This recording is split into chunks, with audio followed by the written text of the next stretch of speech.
네, 이 시간에 우리 말씀 한번 보겠습니다. 우리 빌립보서입니다. 계속 우리 빌립보서를 공부하고 있습니다. 2장 19절입니다. 빌립보서 2장 19절부터 우리 마지막 절인데요. 30절까지 우리 찾으셔서 우리 교독으로 우리 한 절씩 나누어서 읽고요. 30절 합독하겠습니다. 빌립보서 2장 19절입니다. 찾으셨습니까? 네, 우리 같이 보겠습니다. 내가 디모데를 속히 너희에게 보내기를 주 안에서 바람은 너희의 사정을 알므로 안위를 받으려 함이니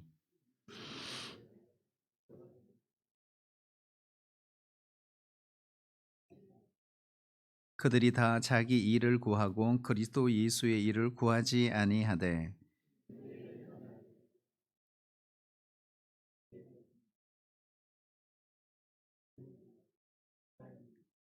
그러므로 내가 내 일이 어떻게 될지를 보아서 곧 이 사람을 보내기를 바라고 그러나 에바브로디도를 너희에게 보내는 것이 필요한 줄로 생각하노니 그는 나의 형제요 함께 수고하고 함께 군사된 자요 너희의 사자로 내가 쓸 것을 돕는 자라.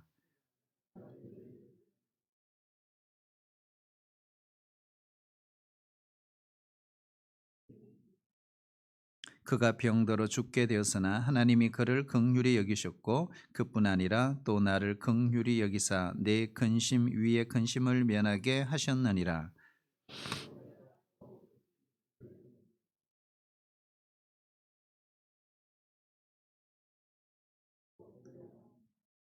이러므로 너희가 주 안에서 모든 기쁨으로 그를 영접하고 또 이와 같은 자들을 존귀히 여기라. 그가 그리스도의 일을 위하여 죽기에 이르러도 자기 목숨을 돌보지 아니한 것은 나를 섬기는 너희의 일에 부족함을 채우려 함이니라. 아멘. 우리 오늘 디모데와 에바브로디도 우리 두 사람을 공부를 하는데요. 이 공부하기 전에 우리 지난주 이 마지막 부분을 정리를 못했어요. 어, 뭘 정리를 못했냐? 모르시죠? 어떻게 끝난지를 기억이 없잖아요. 기억을 살려드리도록 하겠습니다. 지난주 이런 마지막 정리하면서 이런 이야기를 했어요. 바울이 빌립보 교회 편지를 보내면서 원망과 시비가 없이 하라. 그리고 이 빌립보 교회가 순수한 공동체가 되었으면 좋겠다. 이제 이렇게 편지를 적었습니다. 그런데 그 이유가 뭐냐? 왜 빌립보 교회가 원망과 시비가 없어야 되는지, 왜 순수한 공동체가 되어야 되는지. 첫 번째 이유 뭐라고 했습니까? 네, 우리는 금방 잊을 수 있어요. 그게 15절이잖아요. 15절을 보면 세상에서 빛들로 나타나기 위해서. 그렇게 이야기했습니다. 자, 오늘은 두 번째입니다. 두 번째 뭘까요? 16절에 있어요. 16절. 우리 같이 한번 읽어볼까요? 간단 정리하고 넘어갈게요. 16절요. 시작. 생명의 말씀을 밝혀 나의 다름질이 헛되지 아니하고 수고도 헛되지 아니하므로 그리스도의 날에 내가 자랑할 것이 있게 하려 함이라. 아멘. 이 두 번째 이유가 뭐냐 하면 이겁니다. 우리에게 복음을 전해준 그 복음 전도자들의 수고가 헛되지 않게 하기 위하여. 그렇죠? 그리고 또 한 가지가 뭘까요? 주님이 오실 그날에 너희가 자랑거리가 될 것이기 때문에 그렇게 하라는 것입니다. 자, 우리 17절도 한번 볼까요? 17절. 우리 같이 한번 읽어볼까요? 시작. 만일 너희 믿음의 재물과 섬김 위에 내가 나를 전제로 드릴지라도 나는 기뻐하고 너희 무리와 함께 기뻐하리라. 18절도요. 이와 같이 너희도 기뻐하고 나와 함께 기뻐하라. 아멘. 자, 17절을 우리가 좀 주의 깊게 읽어봐야 되는데요. 빌립보 교회를 향한 이 바울의 뜨거운 그 마음이 성경에 잘 기록을 하고 있습니다. 바울은 이렇게 말해요. 빌립보 교인들의 믿음과 섬김, 이 강조하죠. 그 동그라미 해놓으면 좋죠. 빌립보 교인들의 그 믿음과 섬김을 뭐라고 표현하느냐? 하나님께 드리는 제사다 이렇게 표현합니다. 다시 말하자면 이거죠.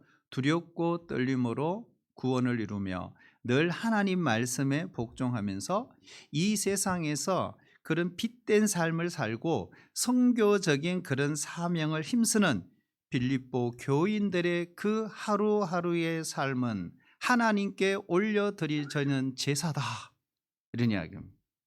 우리가 드리는 정해진 시간과 장소에서만 드리는 것이 제사가 아니라 우리 일상생활 속에서 내가 말하는 그렇게 사는 그 자체가 하나님께 올려드리는 제사다, 이렇게 말씀을 하고 있는 것입니다.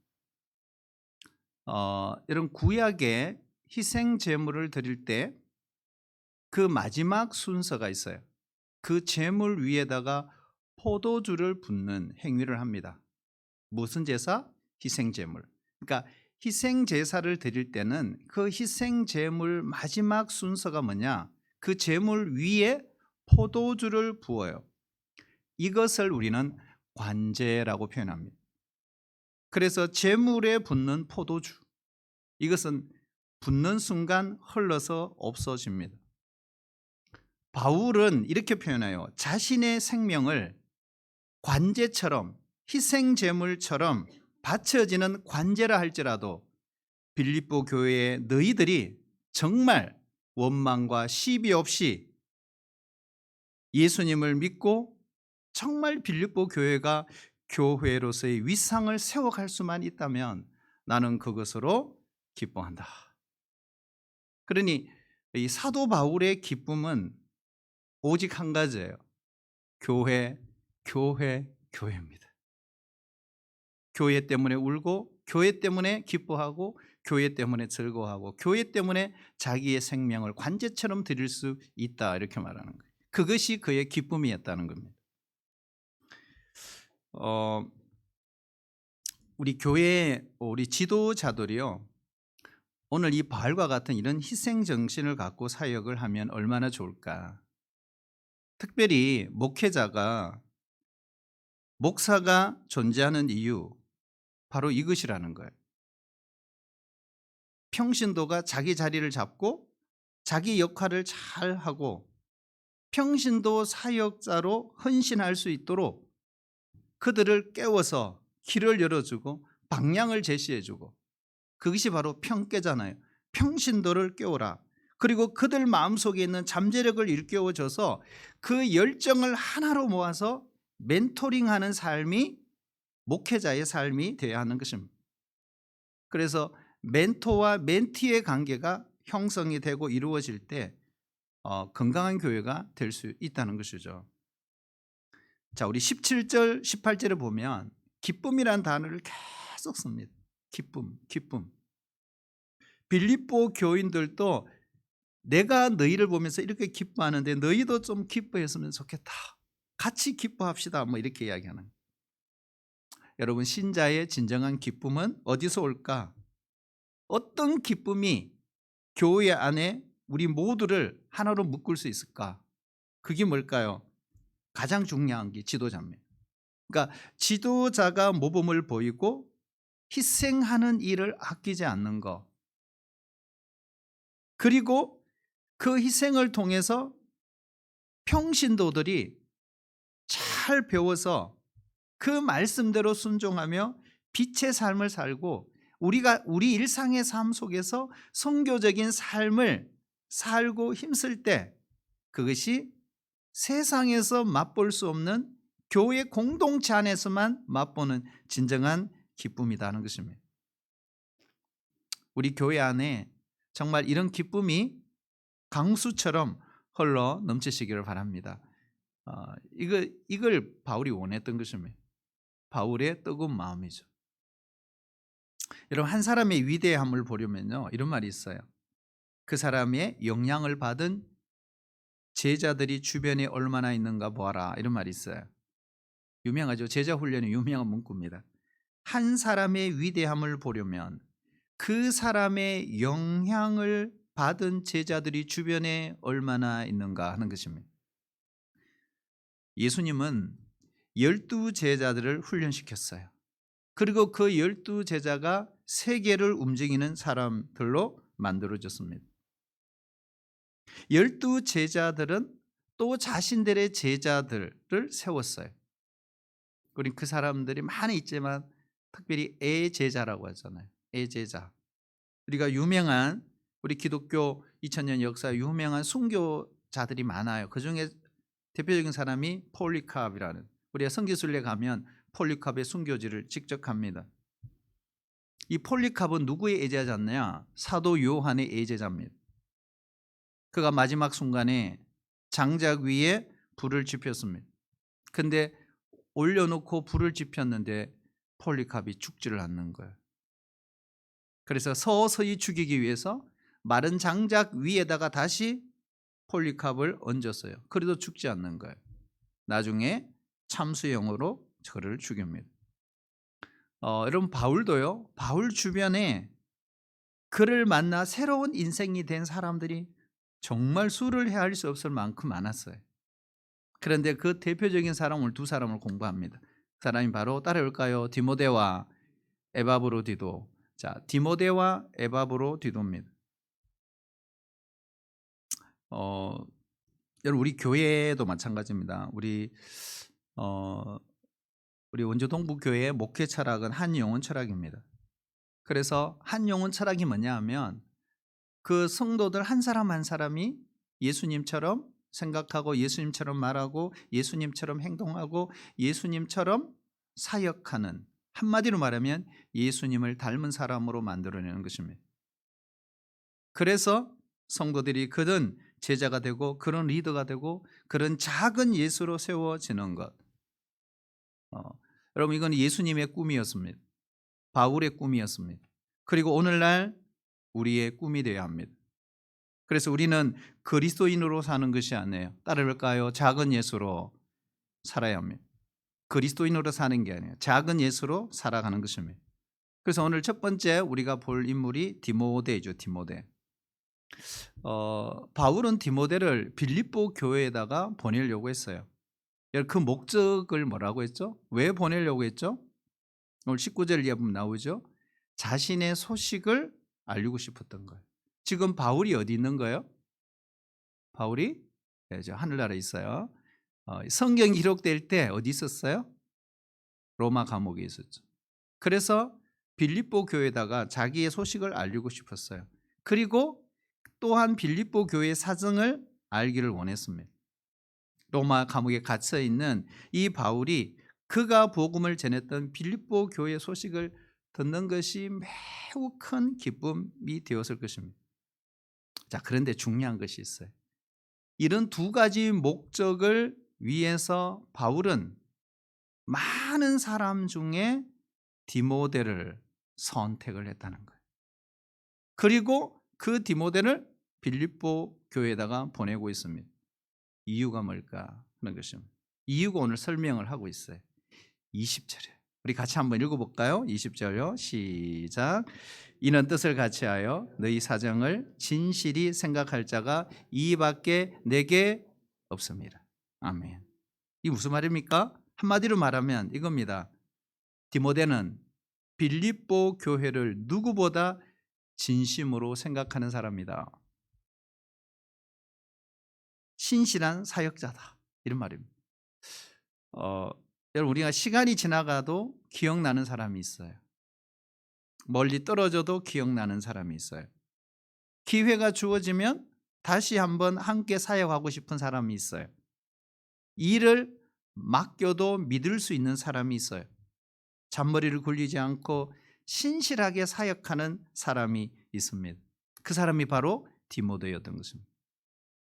그리고 두 번째 21절 우리 같이 읽어볼까요? 시작.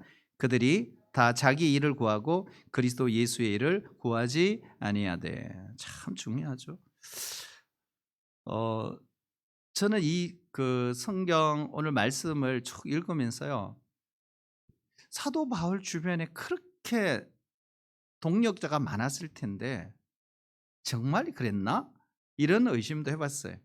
왜냐하면 오늘 21절 읽었지만 그 많은 동력자 가운데 오늘 이 디모데는 자기의 유익보다 그리스도의 일을 먼저 구하는 사람이었다 하는 것입니다. 바울 주변에 얼마나 많은 사역자들이 있었어요. 하지만 주님의 일보다 자신의 일에 더 관심을 갖는 사람들이 훨씬 많았다는 거죠. 여러분, 내 모습은 어떨까요? 나의 모습은 어떨까요? 우리가 주의 일을 해요. 안 하는 게 아니에요. 합니다. 하지만 헌신이 따르지 않는 범위 안에서만 일을 한다. 다시 말하면 자신이 희생하고 손해보지 않는 범위에서만 주님을 섬기는 거예요. 이걸 뭐라 그러죠? 자기 입장에서 주님을 섬긴다. 이럴 경우는 신앙이 성장하지 않아요. 성숙하지 않아요. 한 달이 지나고 6개월이 지나고 1년이 지나도 늘 그 자리에 맴도는 것입니다. 세 번째 이유가 있어요. 자, 22절 우리 같이 한번 읽어볼까요? 예, 시작. 디모데의 연단을 너희가 아나니 자식이 아버지에게 한같이 나와 함께 복음을 위하여 수고하였느니라. 아멘. 자, 여기 보면요, 바울을 아버지처럼, 이런 말이죠. 바울을 아버지처럼 생각하면서 복음을 위해 바울과 함께 동력했던 사람이었다. 그 사람이 바로 디모데다. 이렇게 오늘 이야기합니다. 결국 바울과 디모데는 아버지와 자식의 관계입니다.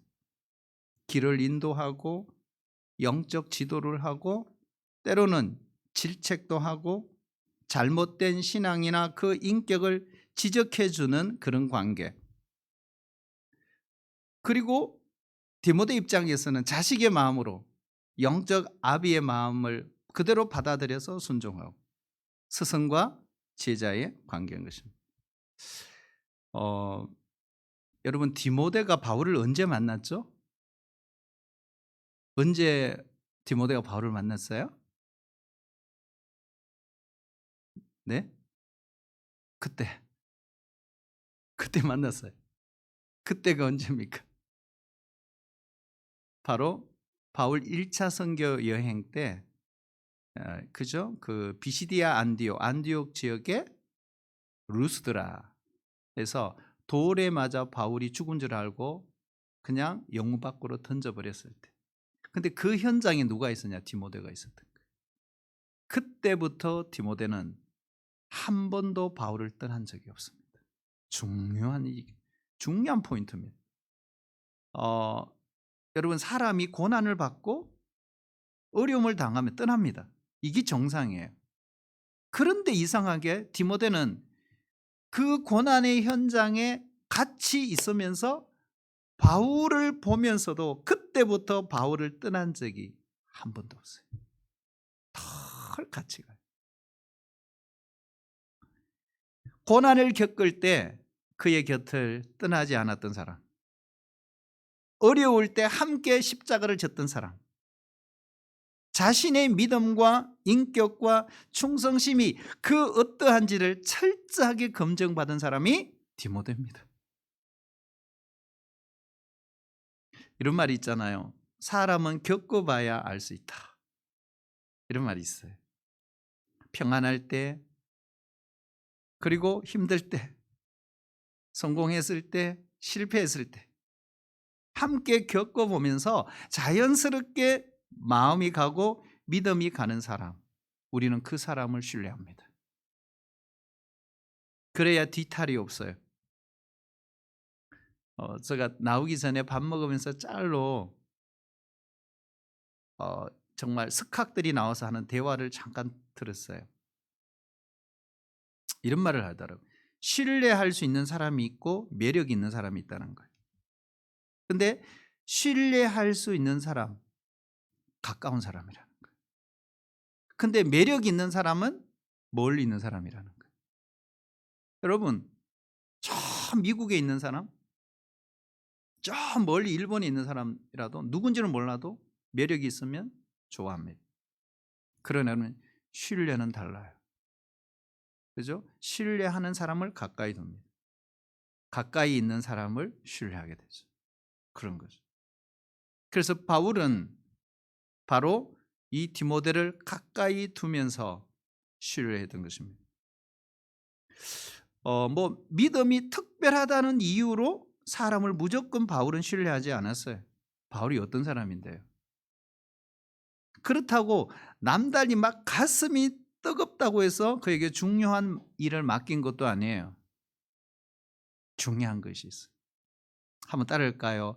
연단을 받았느냐 안 받았느냐. 정말 중요한 거예요. 이게. 그러니까 상당한 기간 동안 디모데는 연단을 받은 거예요. 그렇죠? 그 연단을 통해 뭐예요? 금정이 됐다는 거예요. 그래서 중책을 맡기는 거예요. 오늘 22절 읽었잖아요. 여기 보면 연단 후에 테스트 후에 합격 판정을 받은 거예요. 교회 일을 진실하게 하는 사람이라고 할지라도 자, 중요합니다. 자, 교회 일을 진실하게 하는 사람일지라도 연단과 훈련을 반드시 받아야 한다. 그 연단과 훈련을 받지 않으면요 반드시 문제가 발생합니다. 틀림없어요. 열심히 안 하는 게 아니에요. 헌신 안 하는 게 아니에요. 문제가 생겨버린다는 거예요. 왜요? 모난 인격, 성품이 드러나기 때문에 그래요. 예수님이 12제자를 선택하셨을 때 아무나 부르지 않았어요. 마가복음 3장 13절에 보면 이렇게 말해요. 자기가 원하는 자들을 부르셨다. 그렇죠. 바울은 이런 디모데보다 더 크게 자신이 신뢰감을 주는 사람은 주변에 찾아볼 수가 없었던 거예요. 사랑하신 여러분, 나에게 디모데처럼 하나님 이렇게 신뢰감을 줄 수 있는 동력자를 붙여주세요. 기도하셔야 됩니다. 그리고 우리 스스로가 디모데 같은 사람이 되어야 합니다. 그래야 교회가 건강하게 쓰고 하나님의 나라가 정말 확장되고 주님이 기뻐하시는 거죠. 여러분 두 번째 사람이 있어요. 따볼까요? 에바브로디도. 자, 에바브로디도가 오늘 본문에 25절부터 등장하죠. 우리가 문맥상으로 읽어보면 사실 바울은 처음에 디모데만 보내려고 했던 것 같아요. 그렇죠? 그래요. 25절 읽어보면 그래 나와요. 디모데만 보내려고 했던 것 같아요. 어쨌든 확실히 모르지만 그러나 생각을 바꿨어요. 에바브로디도를 함께 보내야 되겠다. 에바브로디도는요. 바울이 빌립보에 보내려고 했던 두 번째 사람이에요. 첫 번째 누구예요? 디모데. 그를 통해서 빌립보서가 전달됐어요. 그러니까 이거는 여러 가지 학설이 있지만 뭐 우리 빌립보서 4장에도 보면 우리가 그걸 알 수 있어요. 아, 빌립보서 전달자가 에바브로디도였구나. 바울이 에바브로디도를 어떻게 소개하고 있냐 이게 중요하죠. 25절. 우리 같이 한번 25절 읽어 보도록 하겠습니다. 시작. 그러나 에바브로디도를 너희에게 보내는 것이 필요한 줄로 생각하는 그는 나의 형제요 함께 수고하고 함께 군사된 자요 너희 사자로 내가 쓸 것을 돕는 자라. 아멘. 여기 보면 그는 나의 형제요 함께 수고하고 함께 군사된 자요 너희의 사자다. 결국에는 복음의 최전선에서 치열하게 복음을 위해 동력했던 사람입니다. 한마디로 말하면 바울의 동력자였구나. 에바브로디도도 그렇습니다. 그런데 이 에바브로디도의 특징이 있어요.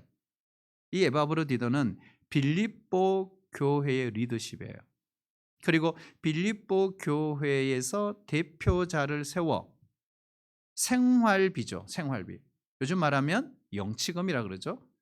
감옥에 있으니까 영치금을 준비해서 로마 감옥에 갇혀 있는 바울에게 좀 갖다 줘라. 그 심부름을 하러 왔던 사람이 에바브로디도였던 것입니다. 그런데 그가 바울의 동력자가 된 것이죠. 우리 한번 따라해 주실래요? 선교사를 돕는 것도 선교사입니다. 자, 여러분 우리가 보내든지 가든지 둘 중에 하나를 해야 된다 그랬어요. 그렇다면 오늘 이 에바브로디도도 마찬가지. 선교사를 돕는 사람도 선교사입니다. 그러면 우리는 가지 못해도 보낼 수는 있어요. 이 보낸다는 말은 두 가지가 의미가 있어요. 첫 번째는 기도로 후원한다 이런 말이 있어요. 두 번째는 물질로 후원하는 거예요. 이 두 가지는 할 수 있어요. 그러면 우리도 어떻게 해요? 선교사예요. 선교사. 우리가 송군 영신 예배 때 우리 선교비 작정을 하려고 그러거든요. 우리 국내 선교도 어렵지만 국외 선교, 해외 선교는 훨씬 더 어렵습니다. 그래서 하여튼 주님 오실 때까지 우리는 땅 끝까지 복음 전하고 땅 끝에서 주님을 만나는 그 마음으로 살아가야 합니다. 어렵지만 내가 가지 못하지만 우리 모두가 정말 보내는 선교사로서 우리가 기도로 후원하고 물질로도 우리가 후원할 수 있어야 됩니다. 많은 것 아니라도 한다면 하나님이 얼마나 기뻐하실까 이런 생각을 해볼 수 있습니다. 에바브로디도는 로마에 도착을 했습니다. 그리고 감옥에 있는 사도 바울, 열악한 환경입니다. 그럼에도 불구하고 그는 지극정성으로 바울을 섬겼습니다. 그런데 큰 위기가 왔어요. 그 위기가 뭘까요? 그게 27절이에요. 27절. 우리 같이 한번 읽겠습니다. 시작. 그가 병도로 죽게 되었으나 하나님이 그를 긍휼히 여기셨고 그뿐 아니라 또 나를 긍휼히 여기사 내 근심 위에 근심을 면하게 하셨느니라. 아멘. 자, 여기 보면 어떤 위기죠? 에바브로디도에게 찾아온 위기. 병도로 죽게 되었다. 말하자면 죽을 병에 걸린 것입니다. 그런데 감사한 것은 주의 은혜로 그가 치유받고 회복이 되었습니다. 로마로 갈 때는 그렇지가 않았어요. 자, 갑자기 병으로 쓰러지는 사람들 있어요. 그런데 거기 보면 다 나름대로의 이유가 있어요. 그렇다면 에바브로디도도 분명히 그럴 이유가 있을 것이라고 생각합니다. 갑자기 죽을 병에 걸렸다면 쓰러졌다면 이유가 뭘까요? 성경에 그 이유를 가르쳐 주고 있어요. 바울 사도는 정말 친절하신 분입니다. 30절 우리 같이 한번 읽어볼까요? 30절요. 시작. 그가 그리스도의 일을 위하여 죽기에 이르러도 자기 목숨을 돌보지 아니한 것은 나를 섬기는 너희의 일에 부족함을 채우려 함이라. 아멘. 자, 이유가 뭡니까? 이유가 뭘까요? 30절 읽었잖아요. 읽었으면 찾아야죠. 뭐예요? 그리스도의 일을 위하여. 그죠? 자, 그리스도의 일을 위하여 자기 목숨을 돌아보지 아니했다. 그랬어요. 이것 때문에 쓰러진 거예요.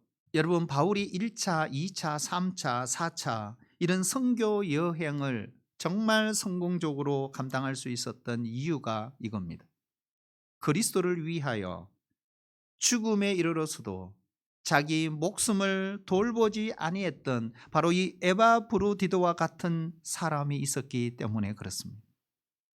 우리 교회에서 한 부서에서 한 순에서 여전도에서 선교에서 누군가 에바브로디도처럼 이러한 마음으로 하기 때문에 그 부서가 살아나는 것입니다. 여러분 자동으로 일이 되는 거 없어요. 때로는 우리가 주님을 위해 에바브로디도처럼 건강을 돌보지 않고 정말 죽기라고 하는 식으로 살게 하면 죽기야 까무라치기 식으로 때로는 정말 자기 몸을 돌보지 않고 충성하는 사람들 가끔 있어요. 예. 따라볼까요? 가끔. 옆 사람 보고 한번 인사할까요? 가끔 있대요. 이 가끔이 문제예요. 가끔.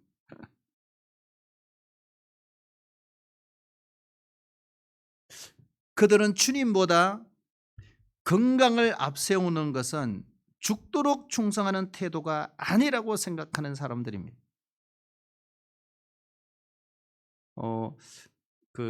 우리나라 그 역사가 아니라 실제로 2000년 기독교 역사에 보면 이러한 스토리들이 많습니다. 예수님, 12제자, 바울 다 그 길로 갔거든요.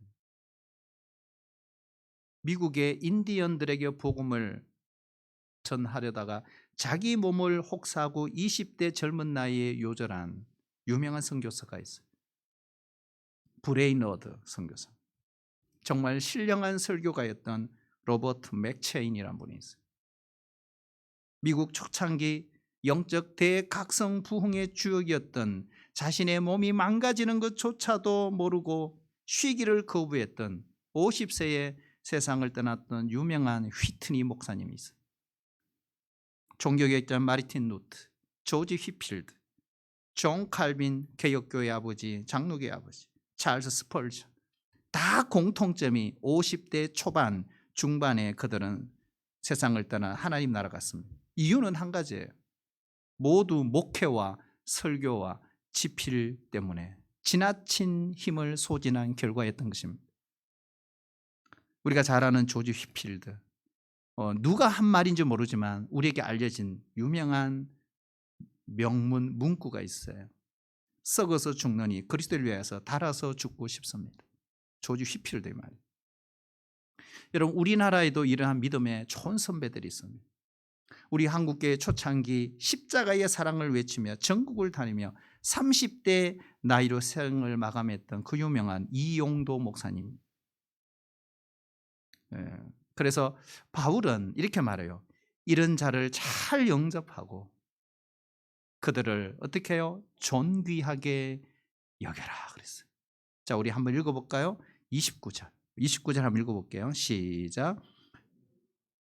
주 안에서 모든 기쁨으로 그를 영접하고 또 이와 같은 자들을 존귀히 여기라. 아멘.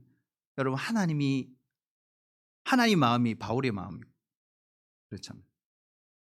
그 바울의 마음이 하나님의 마음이에요. 사실은 그걸 우리에게 전달하고 있는 거예요. 그렇죠? 동부 공동체 여러분, 정말 오늘 이 시대에 여러분 디모데가 되시기를 바랍니다. 에바브로디도가 될 수 있기를 축복합니다. 그리고 하나님 나에게도 이러한 동력자, 신뢰할 만한 동력자, 충성된 동력자들을 하나님 사모합니다. 우리 교회가 크게 보면 그런 교회 되게 해주십시오. 여러분, 이런 은혜를 우리에게 주시기를 축복합니다. 이 시간 우리 같이 한번 짧게 우리가 기도할까요? 기도하겠습니다. 하나님, 그렇습니다. 디모데처럼, 에바브로디도처럼 우리 하나님 이렇게 말해요. 그들을 기쁨으로 영접해라. 그리고 존귀히 여기라 그랬어요. 너무 귀한 말씀이지 않나요? 너무나 귀한 말씀. 주님, 정말 그렇습니다. 우리의 누군가를 신뢰한다는 거 쉽지 않습니다. 가슴이 뜨겁기 때문에 사역을 맡기는 게 아닙니다. 그 사람이 헌신하기 때문에 또 맡기는 것도 아닙니다. 중요한 것은 오늘 디모데처럼 정말 연단을 통해, 훈련을 통해, 테스트를 통해 검증받았기 때문입니다. 사랑하는 여러분, 우리는 훈련받기를 싫어합니다. 또 검증받는 걸 두려워합니다. 하나님은 훈련과 연단을 통해 이러한 사람들을 만들어낼 것입니다.